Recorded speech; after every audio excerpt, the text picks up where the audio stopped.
Hi, Jennifer Sienna's here. I am doing a little project that I have had on my calendar for quite a while, and now that I'm taking some time off, I thought I would jump into it. Normally I would do this outside, but it is nearing 100 degrees out there with high humidity, so I thought I was going to bring it inside here.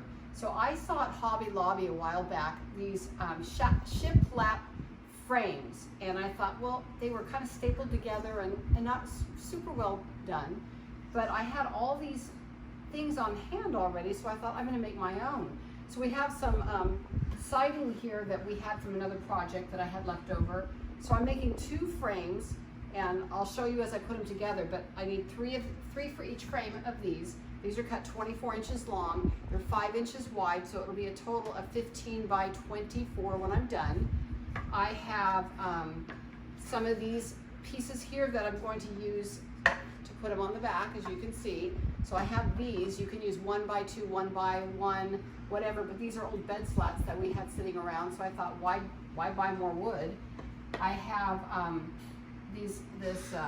what I'm going to be doing is making it into a little laundry line photo frame, if that makes sense, to go into my laundry room of all things. So I have this string here that I'm going to use. You can probably use jute string, but I think this is a little sturdier, so I'm going to use this string. I also have these clips I did get at Hobby Lobby. I think I got them for $1.50 a set, and they're little paper. They're actually little line clips you can see with animals on them. So I'm going to use those to hold my pictures. And the last thing I have here is, this is just some cabinet or furniture white paint. You can use any paint you want, any color you want. It doesn't have to be cabinet paint. I just thought it would give it a little sturdier feel to it, and it would protect it better. And I had it on hand, which is why I'm using it. I wouldn't go out and buy this. I would have just used some white trim paint. So I'm going to start this project. I'm going to come back and show you as I go, painting the pieces and then putting them together and then showing you where they're going to go on my wall. So I hope you'll stick with me. So here is the creative process, just so you know. I started painting these white with my cabinet paint, and then I realized the string's not going to show up very well and it'll be kind of bland. So I thought, what can I do? I really want this white, but I wanted this string to show up. So what I did was I finished 1 coat of white cabinet paint, and then I did a coat of chalk paint. And this is Valspar. You can get it at Lowe's. And you don't have to use chalk paint, but I just decided I wanted to do that because you're going to wonder what's the difference. So this is chalk paint, and when you put chalk paint on something, it has to be covered in a wax finish. And this is the wax finish that I'm going to use. So this is Annie Sloan wax. This is a dark wax, and this is a white wax. And I'm going to experiment with this because I've never done the dark and the white together before. But I want to give it an old kind of look. So I figured if I use the dark wax on here, kind of antiquing it, then it would give it a darker background and the string would show up. And it would look like it is not a brand new white painted frame. So that's what I'm going to try to do. So we will see how that plays out when I get done. So if you are going to use chalk paint, which you definitely don't have to do, and you're going to use a dark wax, which is what I'm going to do, you do not want to put the dark wax on by itself. You see how that dark that is? It'll really look bad. Normally I would mix clear wax with it. I don't have clear wax because I loaned it, I think, to my sister-in-law, and I don't have it here, and I am too impatient to wait. So I'm going to mix these 2 waxes together to lighten that brown up a little bit.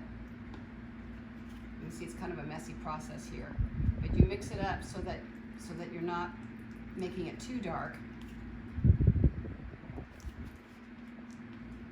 Looks kind of gross there, but let's hope this will work because I've never done this before. So you're learning right along with me. So I'm going to take my brush and just put it in here a little bit here and swirl it on here. See if I can mix that in really well. See how dark that is? It's really dark. So you want to spread it way out if you can. And I'm hoping this is going to work because if it doesn't, I've got a mess on my hands. You can use a white wax or a clear wax over it to lighten it if it goes on too dark.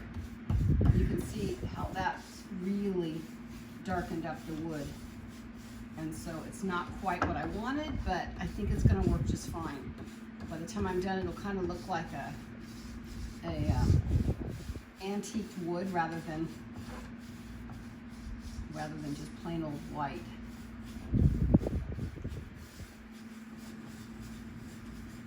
And I probably will put some white wax over it, which will probably lighten it up a little bit more. So when this is done, the string will show up a little bit better on there, so it won't be so stark. Okay, well, let's see how the rest of them turn out, and I will come back. So here I have all of my boards painted and waxed. When I had put the brown wax on, it was too dark, so I just kept putting a little more white wax on and then wiping it until I got it the color I wanted. So the next step is to put these all together, which I probably will need a little hammer for, and get them connected, and put my backing on there, and then put my string on so that I can start putting pictures up. So that's the next step. So here we have all the boards put together. It is tongue and groove, so they just fit closely together. And then we have the back with these braces on here and 3 screws holding it in.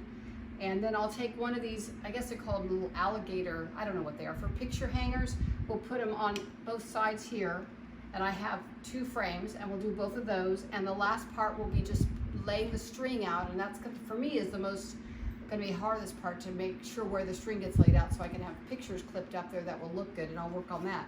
But what I really like about this, when it's all together, you can see when your wood is kind of damaged, it actually gives it a cool look. It looks like reclaimed wood or something old, which is what I like about having this antiquing on here, because it's not just pure white, which you can do if that's what you want, but I wanted it to look a little bit like old wood. So putting that brown wax on there really gives it that old barnside look, I think. So I liked that idea. So when I get the rest of that this put together, we will be back and show you the end product. So here I am with my final product.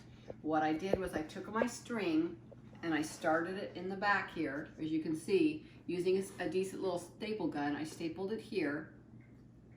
Then I just brought it around and strategically placed one up here, one down here, up here, down here, and then back around in the back again at the same level.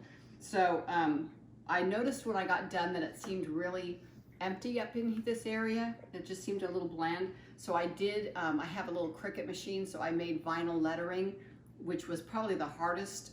Putting that lettering on here was probably the hardest part of the project, just because they're so skinny. But did the lettering. You can buy lettering if that's something you want to do. You can stencil it, whatever you like to do. And then I just took my little pictures I have, and I had these little clips and put the pictures up. So I have 2 of these now. And yeah, it was just a fun little summer. Probably took me less than half a day from start to finish, which was really great. But now I have some place to hang my pictures. And I put these in the laundry room, which is why I used the laundry line. So anyway, enjoy. If you have questions, you can always email me, post it, whatever. I'm happy to answer. Have a blessed day. Bye.